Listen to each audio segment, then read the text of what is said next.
Welcome, everyone. I'm calling this regular meeting to order. The time is now 6 p.m. Let the record show that we do have 4 board members present and 1 participating over the phone. With that, I will make a motion to adopt tonight's agenda. Do I have a second? I second. Second by Member Steele. All those in favor say aye. Aye. Aye. Any opposed? Aye. Motion passes 5-0. Next, we move to item B1, call for executive session. Does any board member wish to go into executive session? All right, hearing none, then we'll move into item C1, our study session for our demographers report. I will turn it over to Mr. Brammer.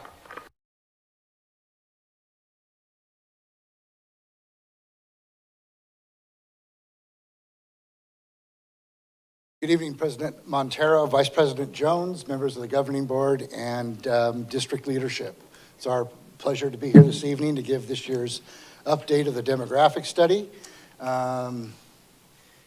Can't say it's going to be a whole lot of fun, but it's important for us to understand where we're at anyway. So we're going to go through this stuff, and hopefully we'll all learn something. The scope of the study really hasn't changed, for quite a few years. We're drilling into enrollment data that in every which way we can, both the, grade level characteristics, geographic characteristics, neighborhoods that are on decline, neighborhoods that are advancing.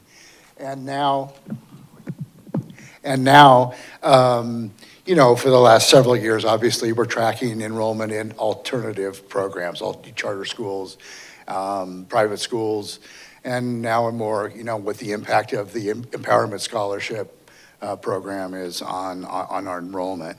Demographic characteristics of the district are very important because, there's not a whole lot new being built, and most of what is being built new is apartments and so forth that aren't geared towards families.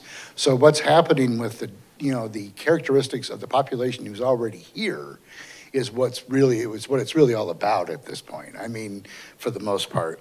And so we're looking at housing type and age structure, the ownership of the housing, owner versus renter is very important to us in terms of not only the number of students, but how their grade structure will change over time.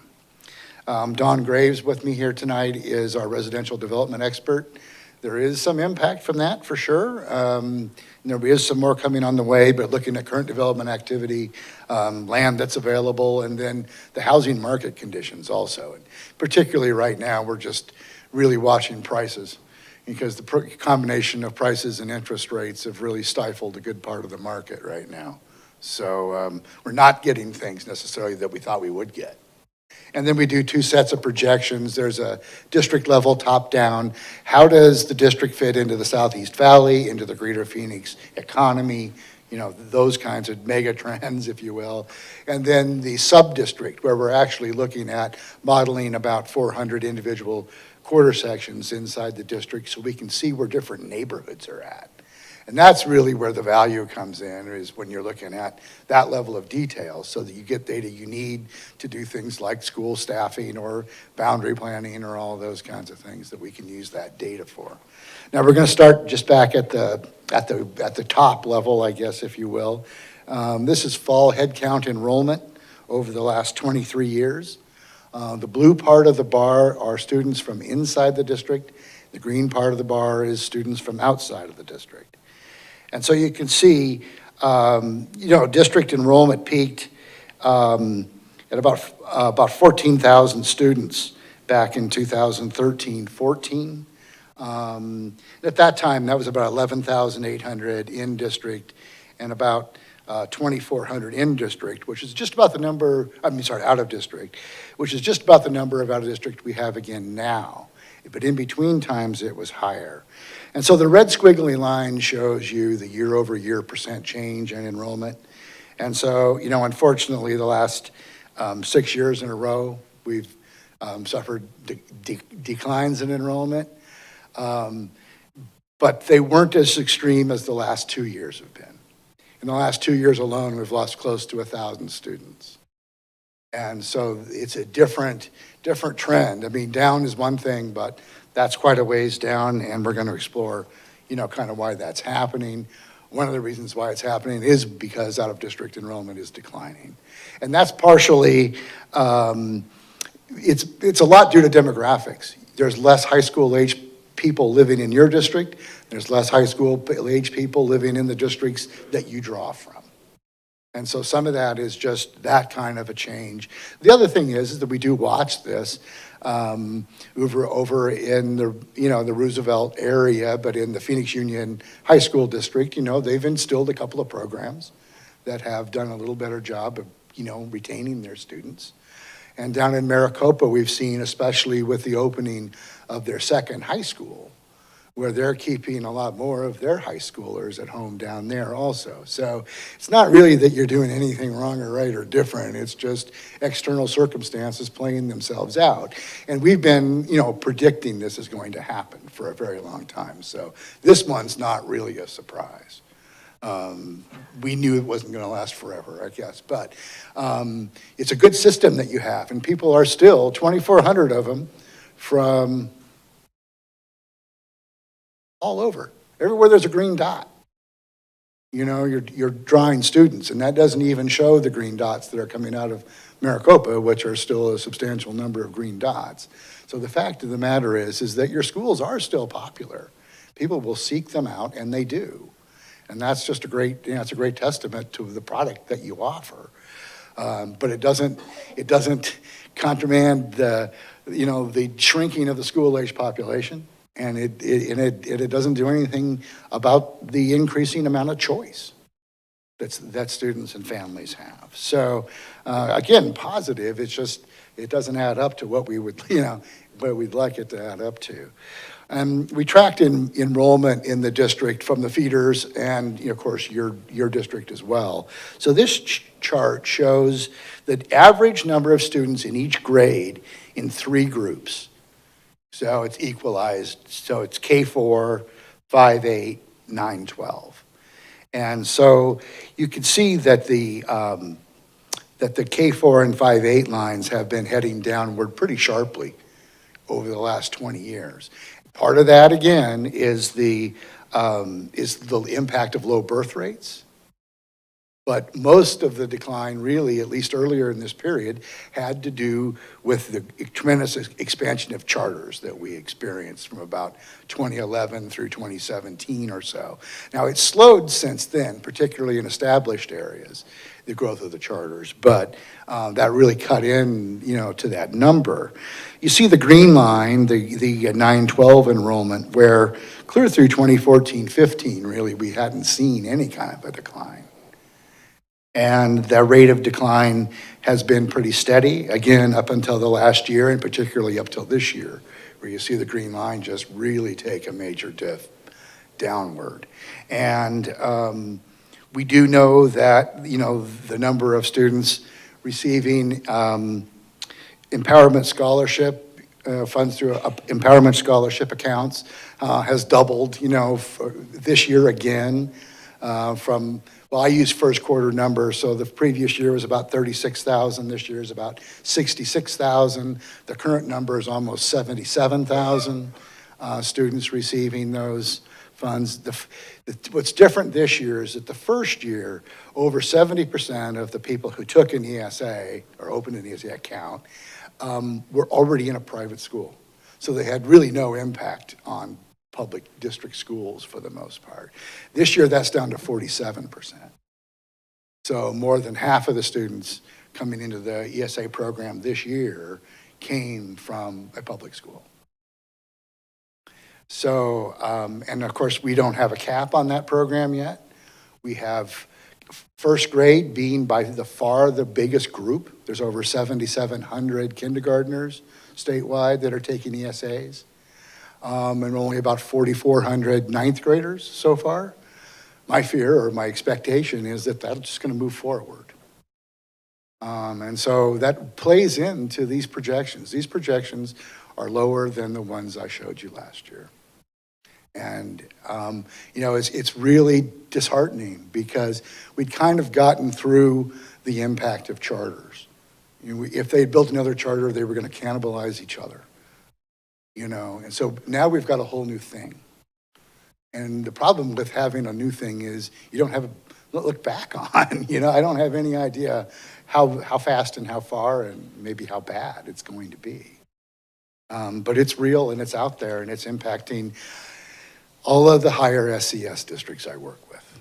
It still doesn't, regardless of what they want you to think, it doesn't allow the average student in a lower SES district to get to a private school. It just isn't that much money. So we've seen big hits in Scottsdale, big hits in Cave Creek, big hits in places where people make money. So that unfortunately includes a good part of your community. So something we're working with and we just need to get our arms around, but it's introducing another element of uncertainty, something we thought we kind of had a better handle on. And as you know, this is the grid level data where we actually do the modeling. So this map is color coded by the number of students that come out of each grid. There's a little tiny number, probably most of you can't read, but that's the actual number of students living in that grid, that quarter section, that attend a Tempe Union high school. They may not attend their own high school. They may live in McClintock and attend at Corona or vice versa. But this is how many kids. And we have this data for you guys going clear back to 1994. So we can really see where every neighborhood is in this cycle. And so the totals are important to track, and they're really important to use if we start doing any kind of planning. But the next one is the one that I pay the most attention to, which is looking at, again, kind of at the neighborhood level, where there have been increases and decreases. This is the last 5 years. And every place you see blue on this map, there's a decline in the number of students being served by Tempe Union High Schools in that grid. And you see, particularly west of I-10, in the newer areas where it's almost all blue. And those neighborhoods are new enough that they're still aging out from their original development. And the biggest loss you get out of a neighborhood is that first time. Because everybody tends to move in about the same time, and they all tend to grow old about the same time. And now our turnover rates have gone way, I guess you would say, down. We used to turn over a single-family unit in this district about every 10 years, and now it's 15.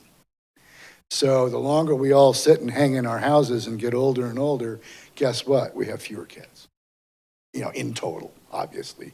But the fact of the matter is aging is a big part of the equation.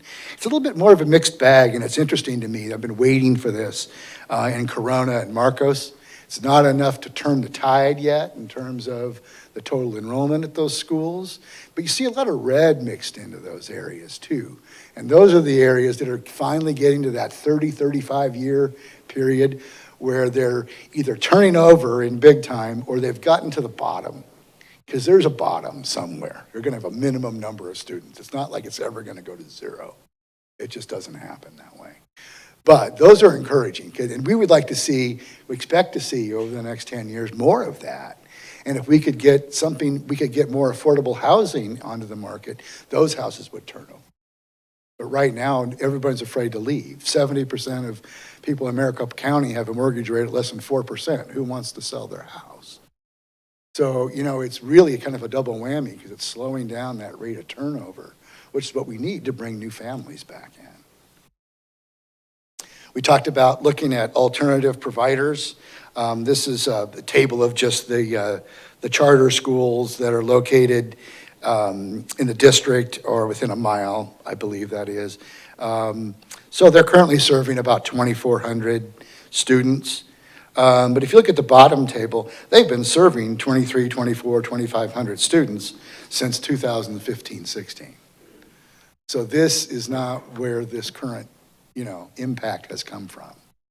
It's not from increasing charter school enrollment. In fact, altogether, they lost 100 this year. Up 100 last year, down 100 this year. So they're struggling actually with the same thing you are, a whole new type of competition. In addition, there are 6 private schools in the district that enroll another 1,100 students. And you see it in a lot of more central city areas like Tempe, where you get a pretty high concentration of private schools because it's highly accessible. And ASU is a big driver to that. The map that we have, there's all the words. And the map that we have, on this map, all the red dots are charter schools and all the green dots are private schools. And the blue dots that you can see in there are the district schools. But, so as you can see, the charter schools are heavily concentrated in the northern part of the district, especially north of Baseline Road. And I think that's just accessibility. It's just the spillover from the university. It's, people, progressive ideas wanting different alternatives, whereas in the southern part of the district, you really haven't had that kind of expansion. And that's a good thing, and that's also a testament to the quality of those schools. We talked about what's going on with the demographics, and there's a lot of numbers on this chart, and there won't be a quiz, I guarantee, but you see the population, total population continues to go up. Not very fast, a percent or less per year, but now up to about 322,000 people total living in the district. But what we see is that population, under 18, those first three cohorts added together, which used to be 21% of the population and is now about, a little less than 18%. But you see where I've circled those numbers. And that's really what's hitting you, is it's shrinking at an incredible rate. So from 2000 to 2010, there was only 155 person difference in the high school age population, your people. That swelled to 1,200 in the last decade. And we're estimating 300 since then. And so you're finally getting to the point where these low birth rates everybody's been talking about are really getting to the high school level in earnest. So again, double whammy, smaller pot of kids, more choice. That is driven a lot by, I keep forgetting to bring up there they are.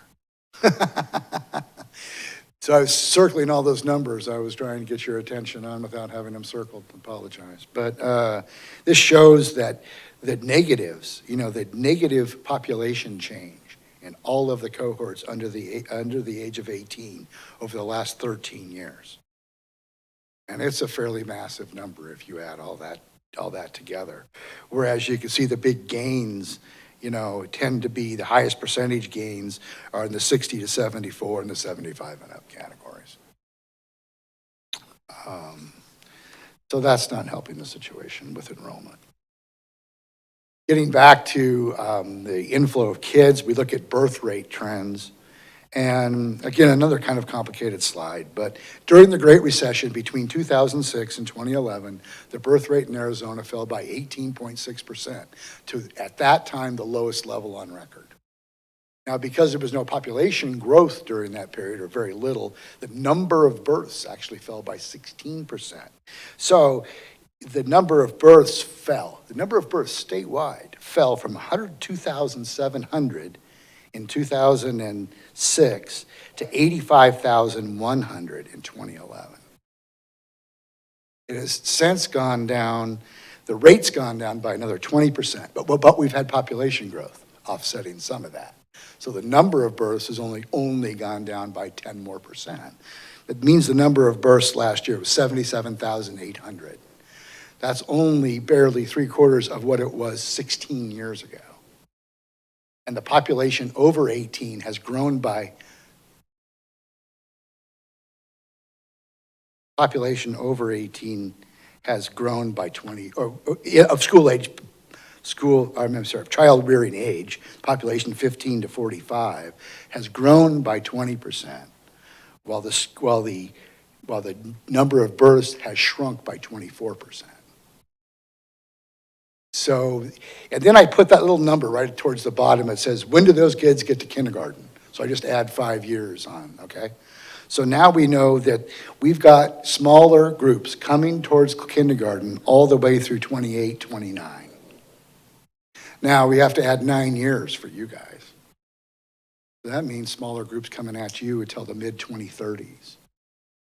And according to the state demographer, there will be no population increase in the population under 18 until 2035. None. keep on this on track we're on right now. So you got to deal with it. You got to deal with a smaller universe of kids. Don's going to talk to us for a change of pace about some construction stuff.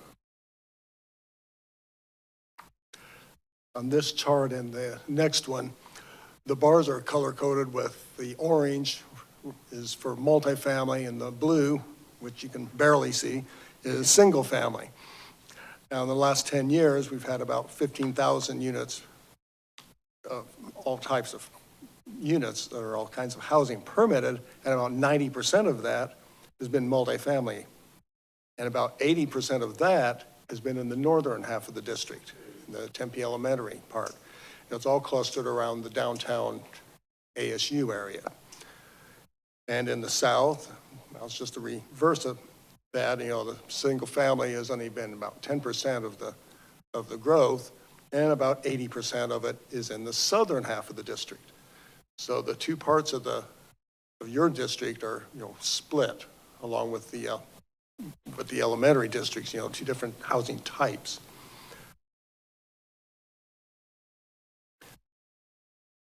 And if we go into the development potential of what's coming up, again, orange is the multifamily, and about 95% of the total is going to be multifamily, and about 90% of it in the north. So it's basically reflecting, what's been going on.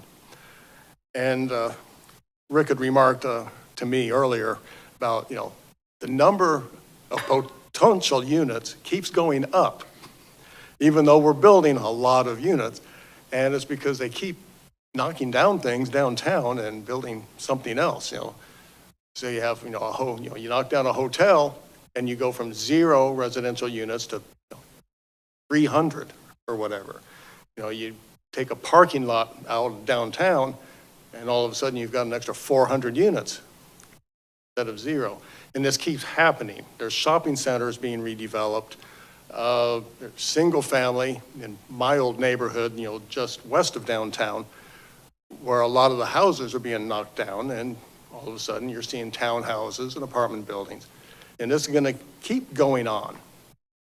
And again, the blue bars, which you can't hardly see, is the single family, and about 90% of the single families in the south, and of about the 1,500 total single family units we expect in the south, about 2/3 of that is going to be in one project.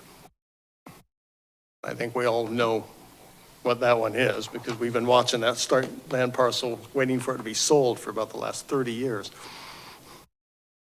What we have on this map, it's a little hard to see because you don't have any large development parcels in the district, not very many, but it's also color-coded where yellow refers to single family, and there's kind of a darker shade of yellow if it's actually under construction, and the orange is multifamily. And, the red's retail, and blue is office and so on. It's mostly small projects, so it makes it a little hard to see the map. But again, the multifamily is mostly in the north, downtown area, keeps, it's tracking along the light rail system and in downtown.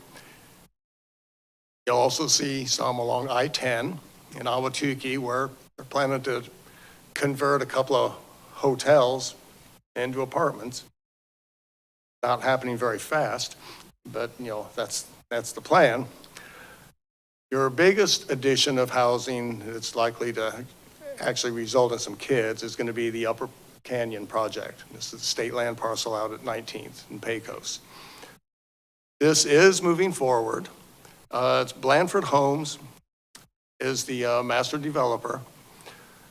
They plan to start grading in the summer of this year. Unlike the parcel just to the east of that had been, the parcel that you sold to Blandford for housing development, this parcel isn't full of rock. They took, I think it was 42 core samples to find out if they're going to have to show up with a truckload of dynamite. And it turns out no. So the land development part should move fairly quickly, which means about a year. So they're expecting, or they're scheduling, or planning to build models sometime in about the late spring of 2025. And the first closings, late 2025 or early 2026. So you would have kids showing up, well, if they show up at the end of the school year, but in the 26-27 school year, you should have, quite a few. Now, that project has 1,050 single-family lots. Some of those are going to be duplexes, but they're going to be coming in with 3 builders. Blandford's the master developer, but they're working with D.R. Horton, and then they've brought in Pulte. So you're going to have 3 builders going, so you should have a pretty high rate of construction going on. They're figuring on about a 5 or 6 year build out. There's also going to be about 150 build to rent units and about 329 apartments. The apartments probably won't get built right away. The build to rent probably will. Whether you have kids out of those or not, we're not sure. But you'll probably be getting some kids, certainly out of the single family like you do in all the other projects down there. But the houses are going to be pretty expensive. Maybe not for that area, it would be probably in line with the rest of it. But starting in 2026, you'll start seeing quite a few houses showing up down there.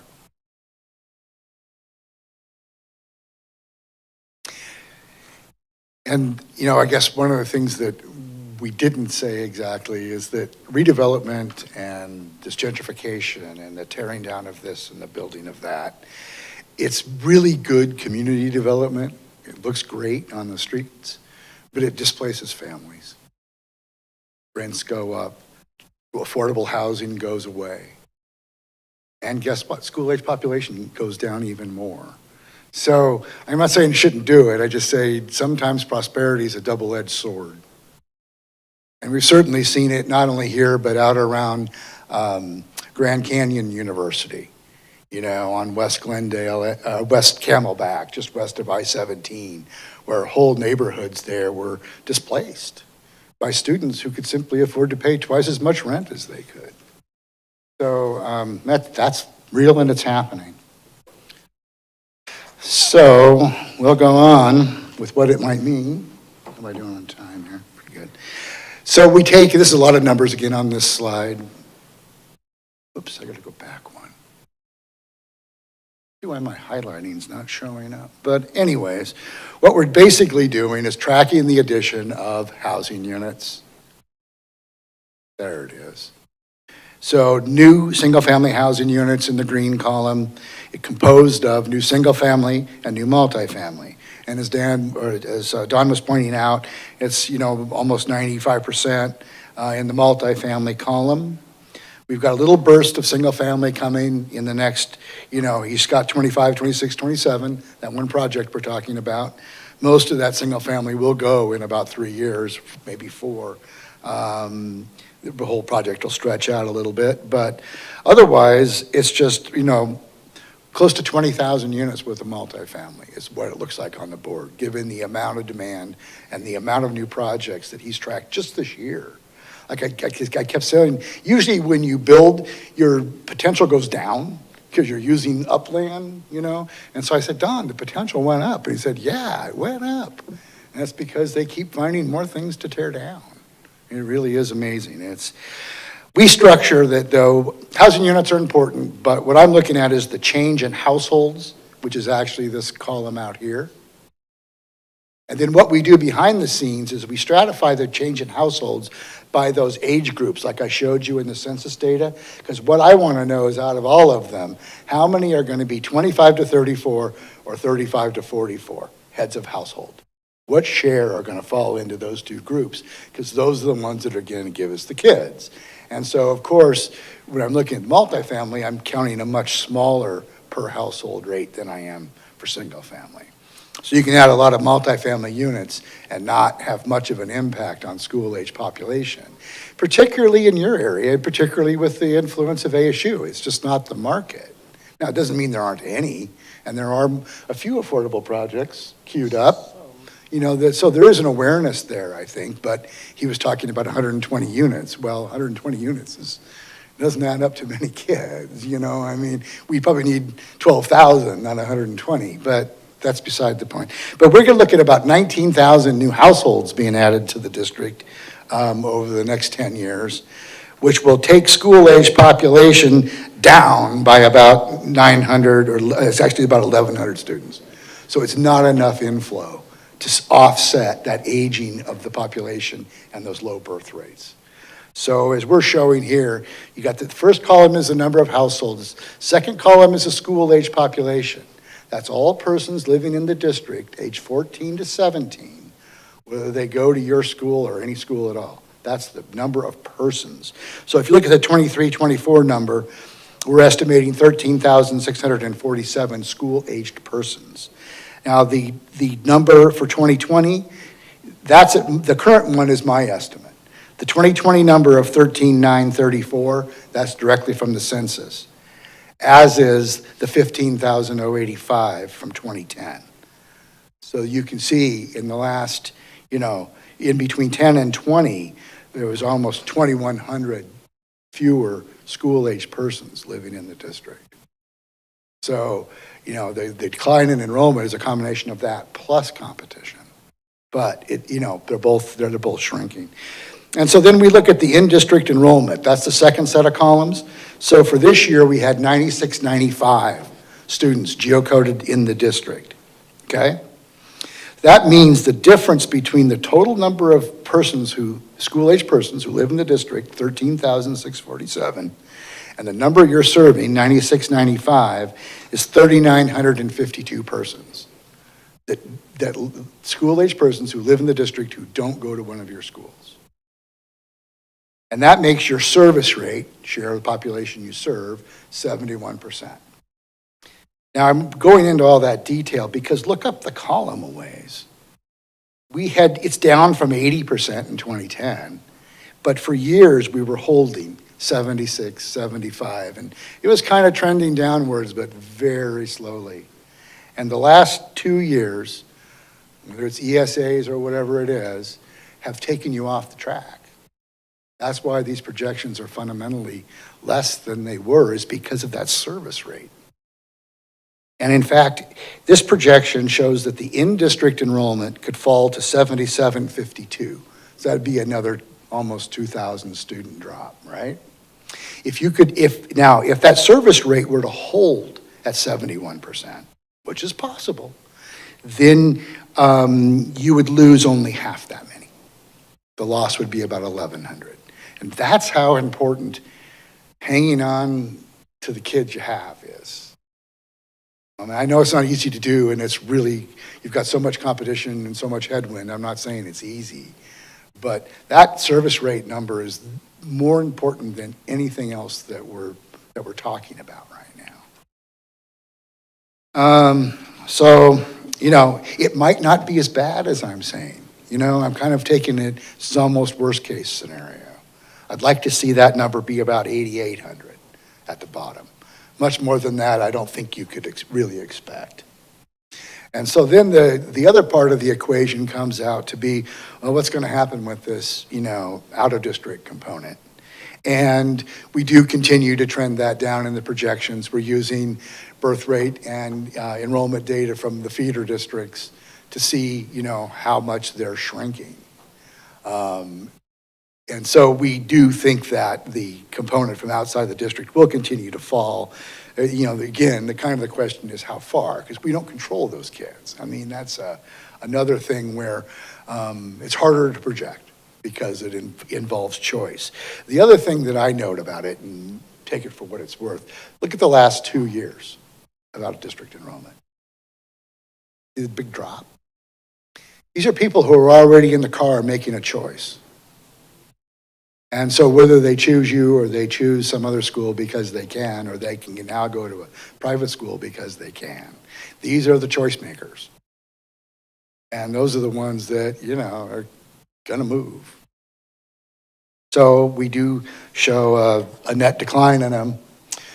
Add those together and we see, enrollment falling from just over 12,000, I think it's 12,132 this year, down to about 9,400 students.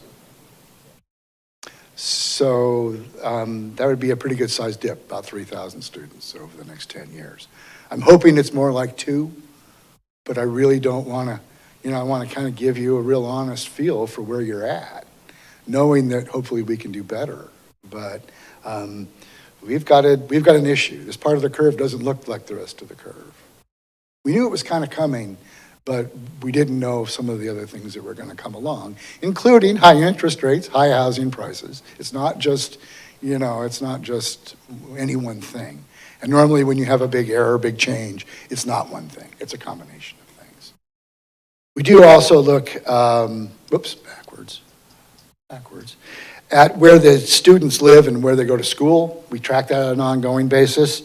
And so the first third of this table shows your enrollment, 12,132, broken down by grade by the school attendance area. So where do they live? So in the case of Tempe High School, there's 1,637 students who live in that attendance area. If you look down below the last third, they're enrolling 1,505. So they lose a net 132 students. And that's what the middle part tells you, is what do they gain or lose. Now that's the only school that actually has a loss between who lives there and who goes to school there. However, as I said last year, that loss used to be 300 or 400. They're doing a lot better actually now than they were 5 years ago at retaining the kids who actually live in their area. So it's not all bad news there. It's just been a trend that, has been existing. But then you look at something like McClintock, where they're down to only 1,100 students who live in that entire attendance area, yet their enrollment sits at 1,787 because they're able to bring in 683 students from outside of their attendance area. So, Corona, that's 900. Mountain Point, that's 700. And those are big numbers. And so it makes it somewhat hard for planning, but it's not like where kids live tells you where they go to school. It does not. And so we're always tracking that relationship. And we have something we like to call the cross flow, which actually then tells you how that all works out. So if you read Tempe High School across, there's 994 students attending Tempe who live in the Tempe attendance area. They get 62 from McClintock, 60 from Marcos, 1 from Corona, 54 from Mountain Point, 1 from Desert Vista, and 333 from outside the district, to give them a total enrollment of 1,505. If you read the Tempe column down, that tells you where the 1,637 kids who live there go. So in addition to the 994 that go to Tempe, 300 choose McClintock, 200 at Marcos, etc. And so we have to build, when we do projections for you by school, we're actually thinking about the data is all related to geography and where kids live and where the houses are. But then we have to make this other big adjustment to account for where they actually go to school. The good news is that these patterns, these attend-reside patterns, I call them, don't change much over time unless you move a big program or something. You can cause it to change. But generally, people have the same choice patterns year after year after year, which does help us make it a little bit more scientific, by the way, but it's something that we continue to deal with. The final, numbers are just then the actual last 6 years worth of data by attendance area and by school, and then our 5-year projection for those. So the 5-year projection has enrollment dropping from 12,132 to about 10,300 or so. One of the most interesting things for me to notice about this slide is that even though we've been in decline for the last 6 years, Tempe, this is even in terms of attendance area. Tempe's only down 150, McClintock's down 100, Marcos is down less than 100, Corona about 100, Mountain Point is down over 200, Desert Vista is down over 500. And that's the aging part. That's not competition. That's those families aging out of those houses. And so it's different reasons in different places. But some of these places where we're seeing the larger declines are the newer places, not the older places. The older places have gone through this cycle so many times that if it wasn't for the rising prices, they probably wouldn't, the school-age population would probably be flat. But there's enough competition with redevelopment and rising prices that continues to push people out. But normally we hit some sort of a bottom. In most suburban neighborhoods, there'll be a minimum number at some point. And we think we know it's about 60 to 65% of where it peaked. So when you're in a community that grows real fast, you have to overbuild to have a seat for everybody. And it's normal then, after all that's over, to have extra seats. Unfortunately, that's just kind of part of the cycle. So you don't see any big radical declines, kind of looking more at the chart at the bottom. In any of the schools, fair amount of stabilization at Marcos and sort of just a slow bleed, at most of the other campuses. Continue to wonder what online education is going to be. That's another factor we kind of threw into the works, but it was down again this year, but it looks like there's promise for that because those programs are popular. They really are. And they actually work better for some students than being in person. So I try not to, discount that, it's another arrow in your quiver, make sure that you're reaching everybody. So I guess we'll go to conclusions here. And, the district enrollment has been declining, has started to decline faster than it has in the past. It's a noticeable difference from where we were up until 2 years ago. The past declines in K-8 enrollment, it's been more like their problem, are now full force on you guys. And I would expect that, impact alone to last at least 5 more years, if not 10. We talked about the housing turnover rates being down again due to home mortgage rates. But I still think, and we're starting to see it in some of those neighborhoods, I showed you the little red squares, you get enough of the population, householders, head of household, over the age of 65, you will have turnover because you're going to have to move at some point. So we're really looking for that share of the householders, over 65 to get into 30, 40% range, which it does. And then we'll see a lot more turnover. But we're just being slowed down right now because of interest rates, prices.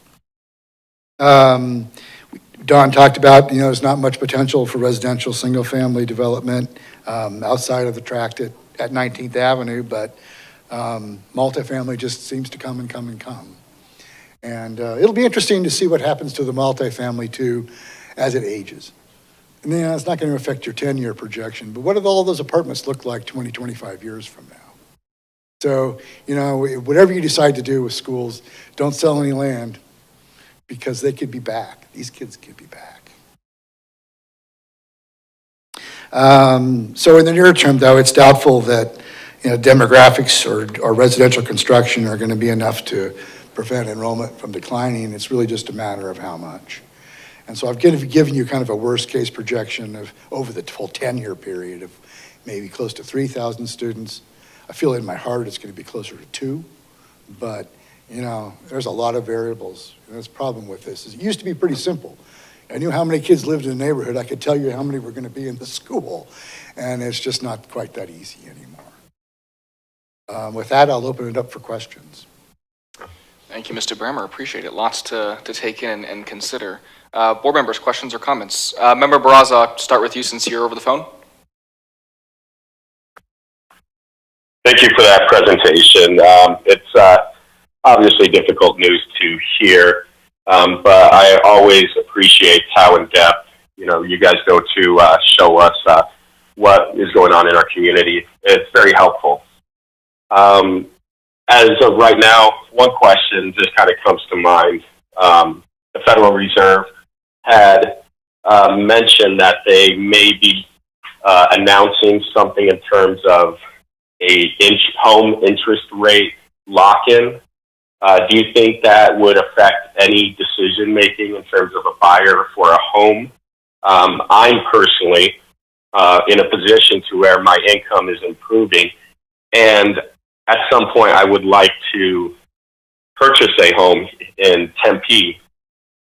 So something like that, if it's positive for me, I feel would be something that I would, want to embrace. Do you see any movement in terms of that, and in terms of a shift of who would be buying the homes? Maybe established families with young kids moving in, or anyone like that?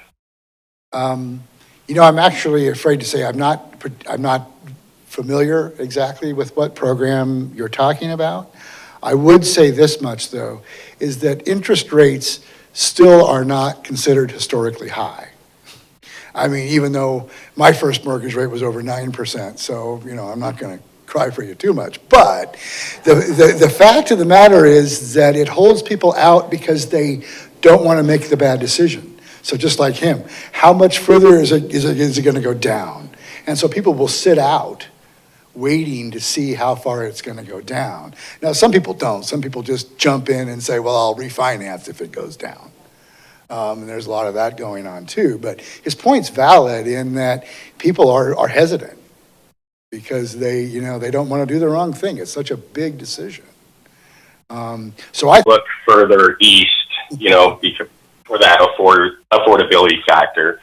But nonetheless, it does seem like there are some people that are interested. But again, to your point, we will probably not see that type of shift until 2035. So, yeah, it's interesting. And with what we saw, well, there's a particular development I'm thinking of where they built 1,200 houses. This is up in North Phoenix, Sky Crossing, in 3.5 years, 1,200 houses. The entry price was $600,000.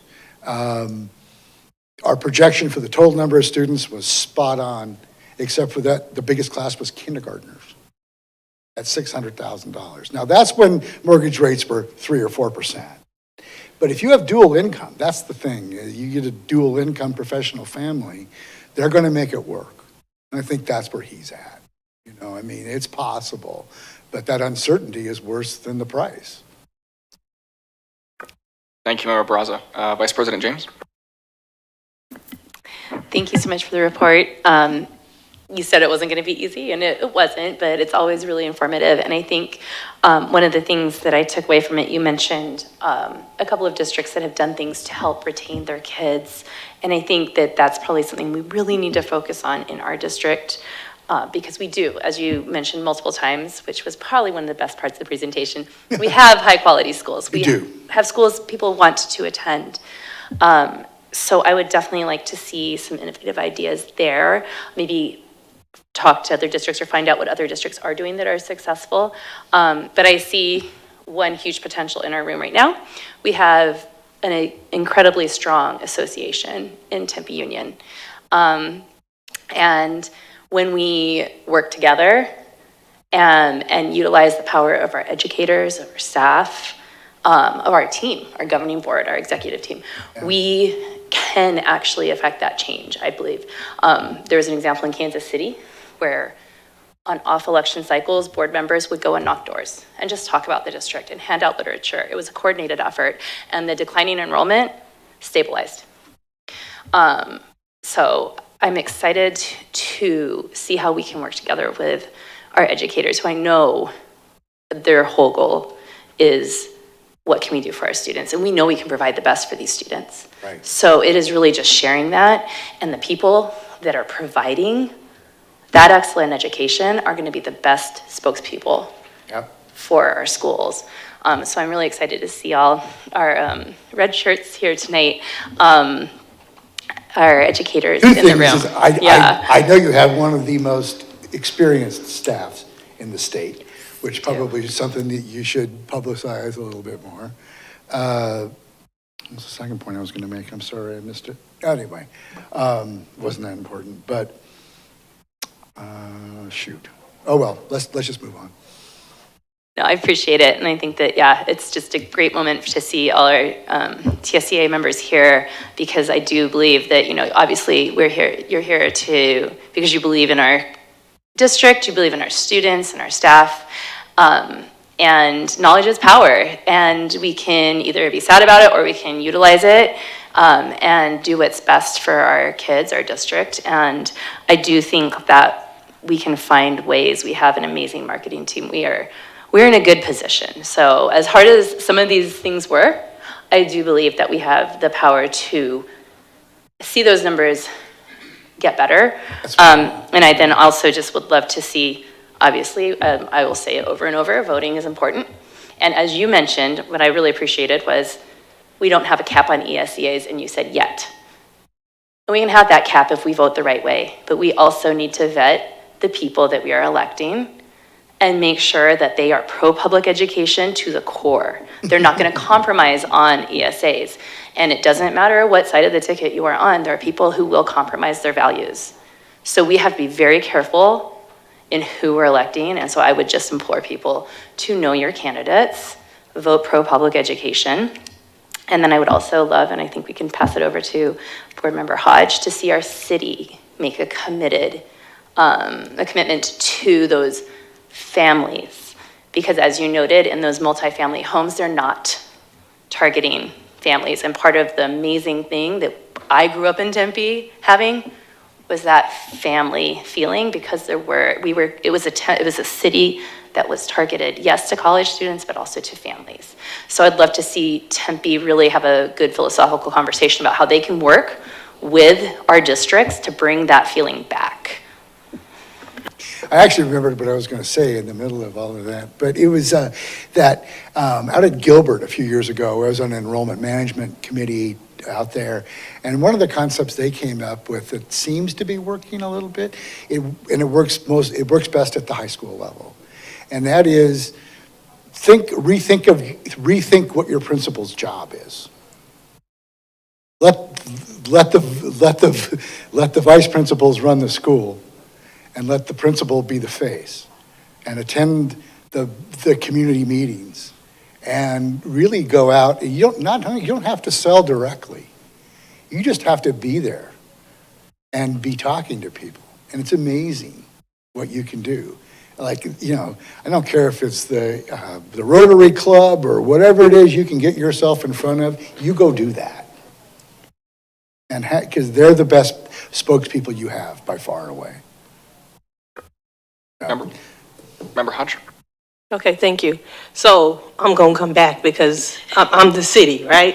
So I'm going to tell you right off the bat, we have a city employee sitting here today to listen to this. So the city is always involved in what we're doing. We have never not been involved. 4 of us on the city council graduated from schools in the district. So we are part of it. And when we talk about, you know, the fact that we're not doing affordable housing, Tempe's #1 in the country for trying to work with affordable housing. Right. And second off, a lot of it is because we're landlocked. So we can't build single houses when we don't have any land to do it. So that's another thing that we are working together to try to do more multiple, but we do a multiple general, but we also try to bring in more families. So we are working, and we do work with our district.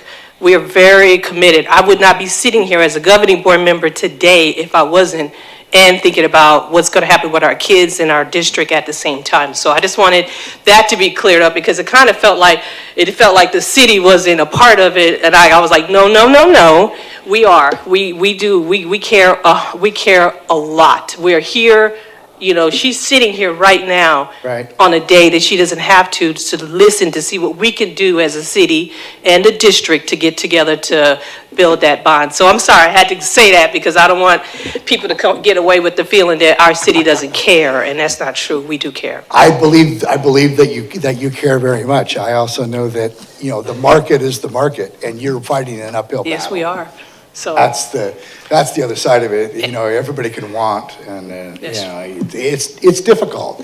But I do acknowledge, I know the tiny house program. I'm not, you know, I do know that an effort is being made. Yeah, we are. So, and as the district, so another situation is, how do we handle the fact that we do have more people is staying at home, aging at home? So we don't have as much people moving out of our single, because we can't, it can't turn over until somebody else has turned over, and more every year, we have more age at home. Yep. We have more people who are not going into retirements or going into retirement homes, so that really does take effect on our neighborhood schools. Yep. So that's another conversation that we can't do anything about, but it's going to affect our schools in not a negative way. So I guess I didn't have a question, I just added to come back at that point to say that, Well, I don't mind that a bit, and I do think, like I said, someday those old people, they are gonna have to move. yeah, that's true. And so it's hanging out there, you know? Okay. Yeah, me too. Thank you. Thank you, Member Hodge. Member Steele? Thank you. Thank you so much for this very informative, yes, unfortunately, truthful report, but what is so great to see is that we have collaboration from an executive team, a school board, an entire staff that wants to see us find ways to come up with solutions. So thank you for this report, but all of this conversation did was recertify that we have all intentions to come up with a plan to not only keep the students and retain more, but keep Tempe Union alive and thriving. So thank you. Awesome. All right. Board members, any other questions or comments? Perfect. Thank you, Mr. Brammer. We appreciate it. Thank you so much, I do appreciate it. All right. And with that, I'm going to recess this meeting and we will reconvene at 7:05.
regular meeting. The time is now 7:05.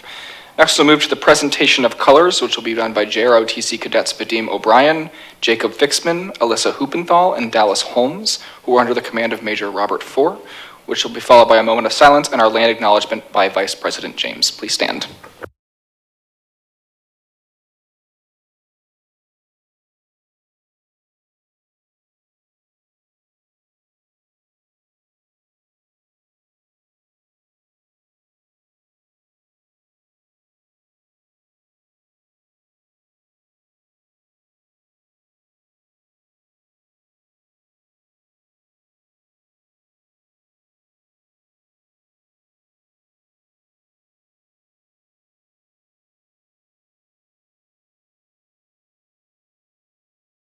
I pledge allegiance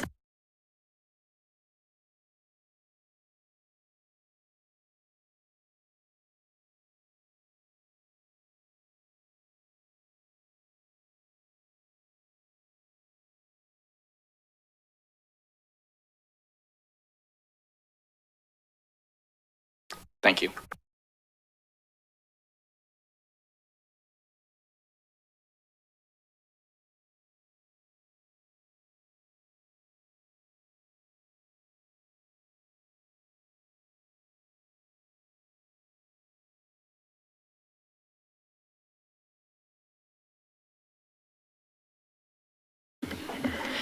Tempe Union High School District acknowledges that our community of schools is located on the ancestral lands of the Akmal Odom Pima and Peepash Maricopa indigenous peoples who have inhabited these lands since time immemorial.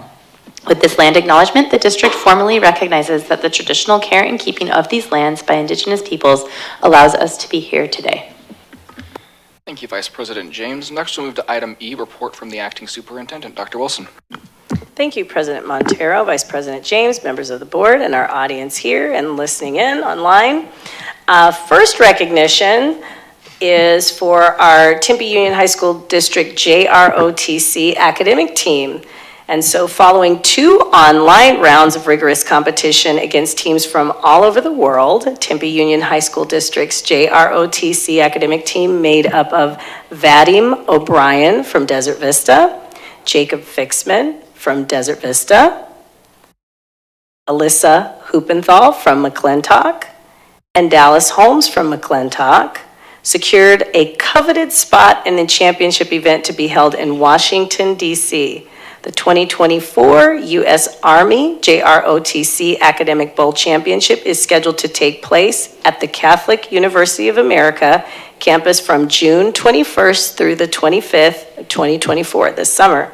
This prestigious event is sponsored by the U.S. Army JROTC and organized by College Options Foundation. Tempe Union High School District's JROTC team emerged with top honors among the 2007 Army JROTC academic teams worldwide, and their achievement places them among the elite 32 Army JROTC academic bowl teams in the nation. It's awesome. Earning them an all-expense-paid trip to the championship event in DC this summer.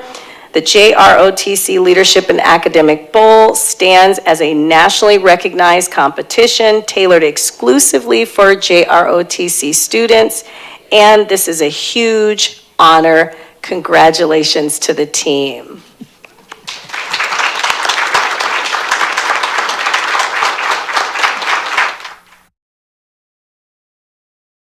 Would anyone like to share a few words?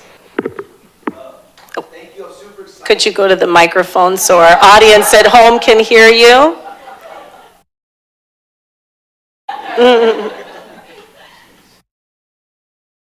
Hi, I'm Major 4 for those at home. I'd like to say I'm really proud of these guys. The thing about the academic team is that I told them, the only thing I did is put them together. The rest is on them. I can't make them any smarter than they already are. And fantastic job, really proud of you guys, and I'm excited to go this summer. Thank you.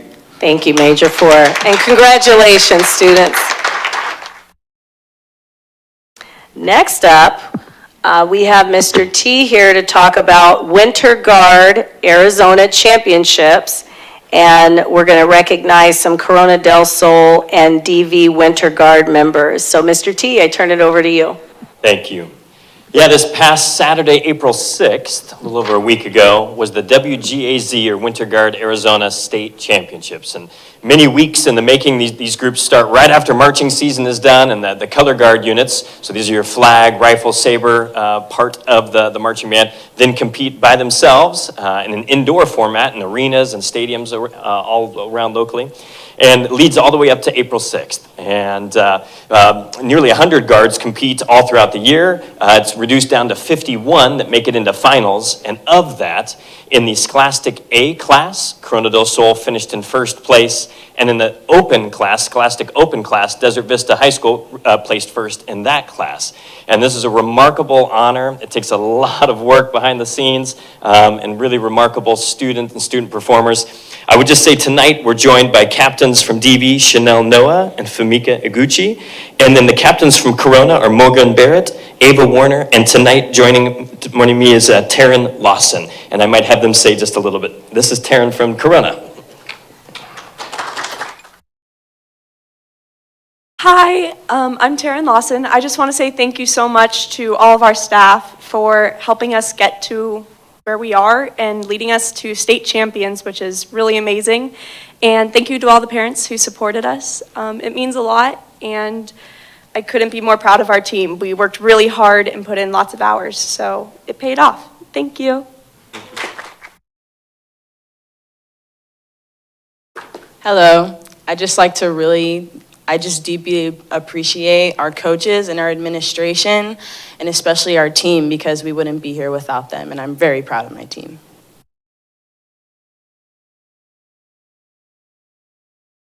I did want to recognize Afsoon, the color guard coach at Corona del Sol, who's here with us here tonight, and also Keith Casey, who's joining online from Desert Vista. So thank you for all the hours that they put into these students. So thank you very much for the recognition.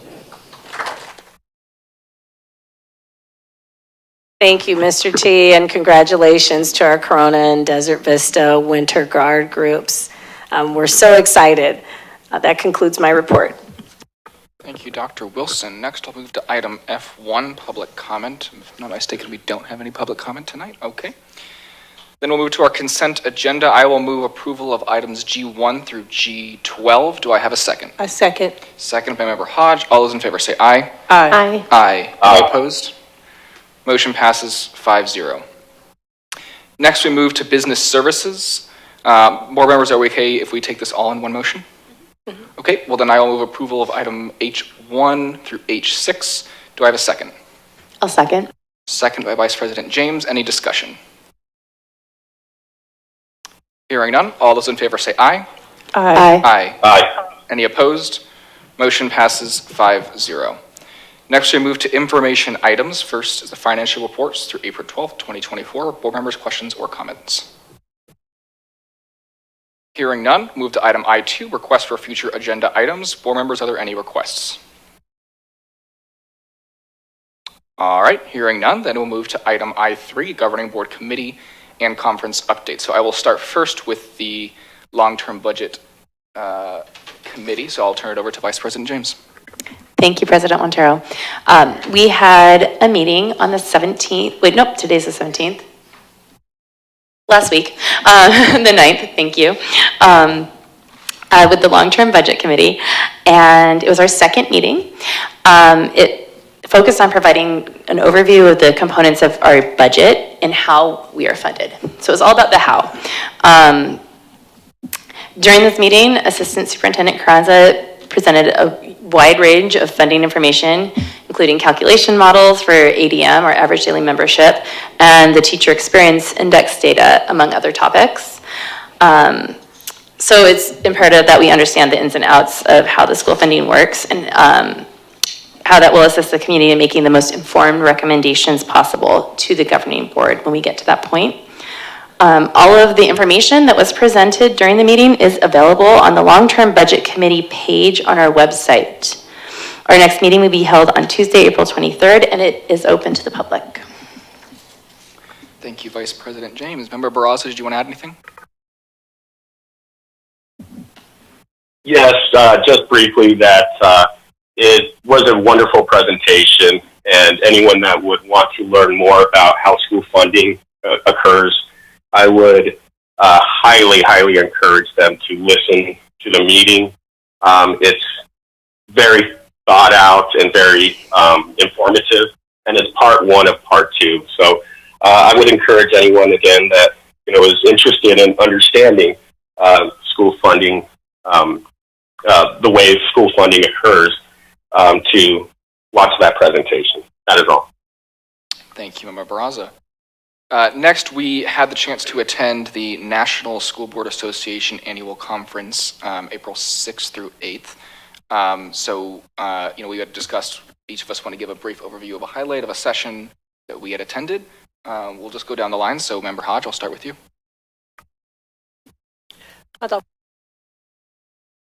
We can. Member Barraza, do you want to go? Sure. Just briefly, I enjoyed the session about programming for better student outcomes.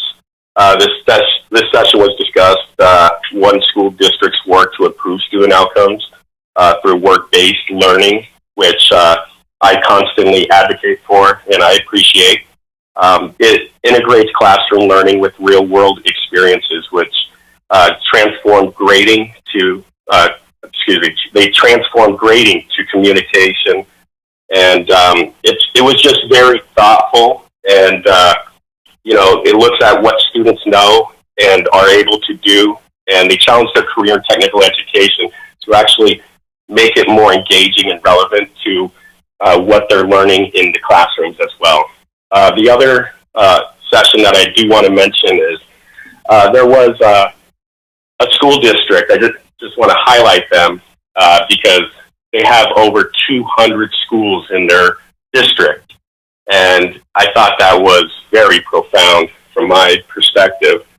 And they talked about the logistics aspect of that, the economics and funding, and how creative they were to be able to lift up a deficit that they had in their school district to be able to actually rebuild 4 individual schools. And in the next 10 years, they plan on building 20 more. So they're really looking at equity in education, and it was really entertaining to hear them speak about their work. Thank you, Member Barraza. Member Hodge? Okay, thank you. My favorite part, I should say, that I think we had great sessions, but mine was one of the general sessions. It was actually meeting Ruby Bridges for the second time and hearing her story. And just hearing, if anybody doesn't know who Ruby Bridges is, she's the 6-year-old girl who walked into in New Orleans and actually was integrated into the system. And what moved me the most is that she said at 6 years old, she felt powerless and scared as she walked in as a child to that position. And she says, fast forward, so she told a lot, but fast forward in her life to the fact that she had her brother had passed away and she was helping with her nieces and nephews and her nieces, and she walked into the school that she had integrated 50 years before. And when she walked in there, not much had changed. And to say that happens all throughout the country, that certain areas, some demographic areas, things don't change. No matter we can even see it as, I can even picture it, and even in our district, in certain areas of our district we were just talking about, Corona has a little bit more than what Tempe has over here. So just to realize that and to get that realization that it was a powerful story, and it made us realize that as far as we feel we come in education, we have so much more to go. And that's what I got out of that. Thank you. Member Hodge. Member Steele? That was insightful, Member Hodge. So I too actually chose to highlight, although we went to a ton of incredible sessions, I chose to highlight the other general sessions. So at the NSBA conference, we had the privilege of hearing about the Dignity Index, which was led by Tim Shriver. The Dignity Index is an innovative tool aimed at easing divisions and promoting respectful dialogue in our communities. It is grounded in the belief that dignity eases division. This index offers a practical approach to fostering unity and understanding. As most of you guys know, I'm a proud special education parent, but I have a Special Olympics athlete, and I am a passionate advocate for inclusive education. But between hearing Tim's message alongside Ruby Bridges in the same weekend, it was really, really impactful. We do have a lot of work to do, but there are a lot of people in this for the right reason to make sure that students, all students, have a space. And with Tempe Union's embrace of the Unified Sports program, which exemplifies our commitment to inclusivity, I'm excited to see our programs continue to thrive.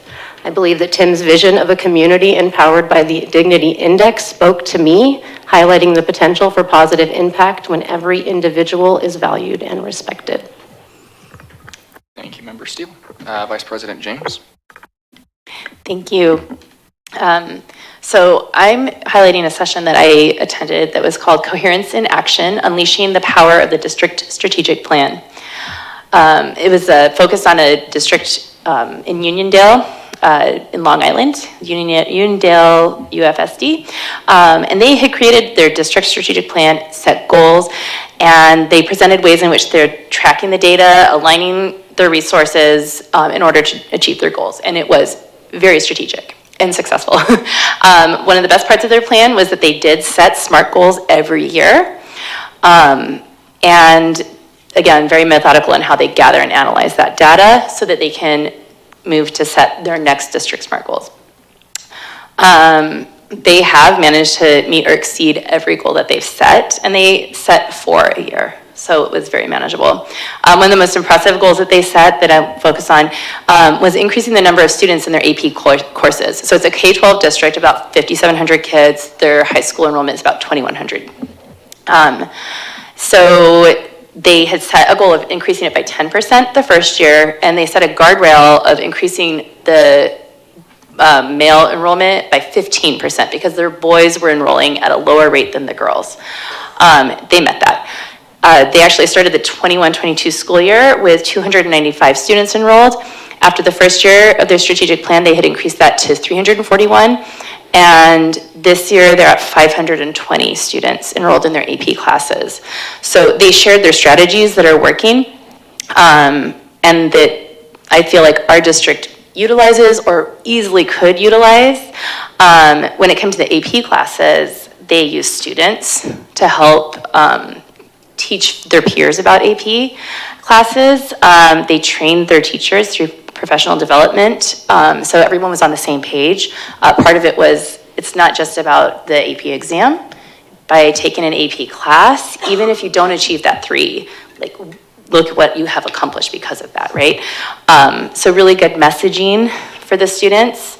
And then they really worked to minimize the barriers for students. They changed prerequisite requirements so that more students could be enrolled. So it was really amazing to see that specific goal, because I feel like that is something we're always working toward in Tempe Union. So I'm actually really excited to see our strategic plan come to life, and I'm excited to set more of our SMART goals and help propel our students toward great academic and social success in Tempe. Awesome. Thank you, Vice President James. And we'll echo some of the comments made. There were some great sessions. One that I found most useful, especially with a lot of the work we're doing now, was titled Utilizing the Superintendent Evaluation to Plan for the Transformational Growth for the Superintendent and the District. Given that we just approved our new superintendent evaluation policy and are going through the process of revamping that tool and process, this presentation was from the president of the Rochester School District, Illinois. And this had come from the fact that they had gone and, through the pandemic, 5 superintendents in a matter of, I think, a year and a half. And so they discussed some of the strategies that their board employed in collaboration with their superintendent to create a year-round process for that evaluation, not only being able to then align goals and the commitments, as Vice President James had talked about, but really using it as, not just an evaluation tool, but as a way to really grow and align our resources and our commitments and our goals as a board and an administration. and specifically focused on, utilizing formative assessment, summative assessment, and a 360 evaluation survey, which we do plan to move forward with as well. And so I thought it was very informative in the ways that some of the conversations that we are having right now as a board, and ways that we can incorporate that into some of those conversations. So, Dr. Wilson. Thank you, President Montero. So one of the sessions I found very, very beneficial, and it was my first session, was one about navigating division amid diversity, how boards and superintendents can chart a unified, innovative path through polarizing issues. So as a brand new superintendent, it was great to hear from a superintendent in a large school district in Maryland, 84,000 students. And he had just completed his first year, and it was he and his past board president that were sharing with us together, but he talked about the importance of he and his board having a same North Star, and he talked about leadership through collaboration and transparency. And he gave just different examples of what he encountered and what he dealt with and how he kind of navigated the first few months of his superintendency coming from Kansas City into Maryland, into a large school district in Maryland, and what he did. And then just overall, it was really nice to hear how he and his board president they navigated some of the things that arise in school districts. So whether that be things that just pop up within your community, but then also them kind of getting out and connecting with the schools, but then the larger community as well. And then really he and his governing board being in alignment in the hopes of improving student outcomes. Thank you, Dr. Wilson. Next, we'll move to communications, first from governing board members. I know we kind of just did this, so board members, does anyone have anything else that they want to add?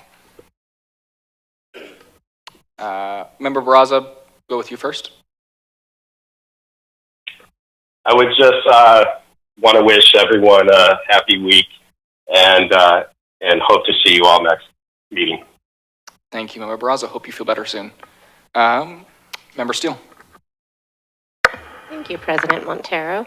I have to share that last week I got to go to my alma mater and got to see Tempe High. I was invited by Miss Rowe to tour the Tempe High special education program.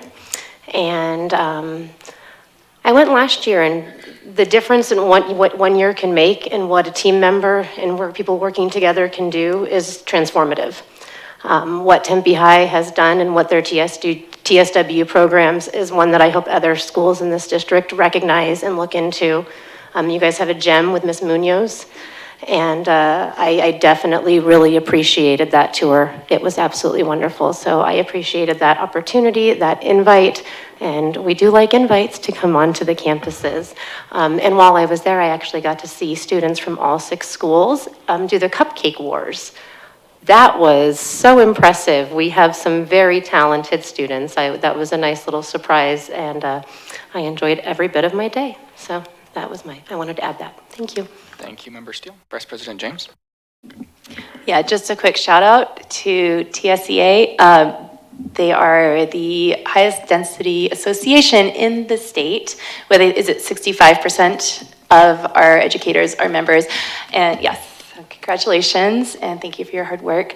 I think when we were having our study session, it really brings to light what a strong association can do, and we were talking about how our association can really work in tandem with our district. And I want to say a huge thank you to Superintendent Wilson, because I know how well you work with our educators and how transparent and open you are.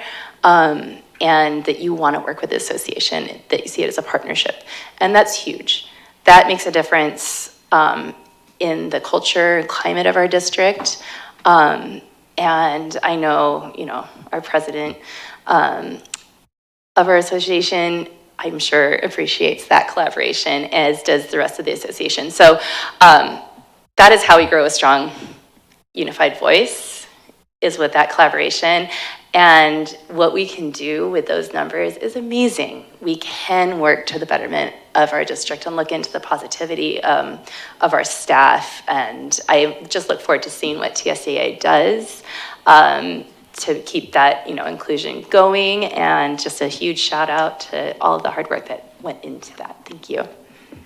Thank you, Vice President James. Member Hodge?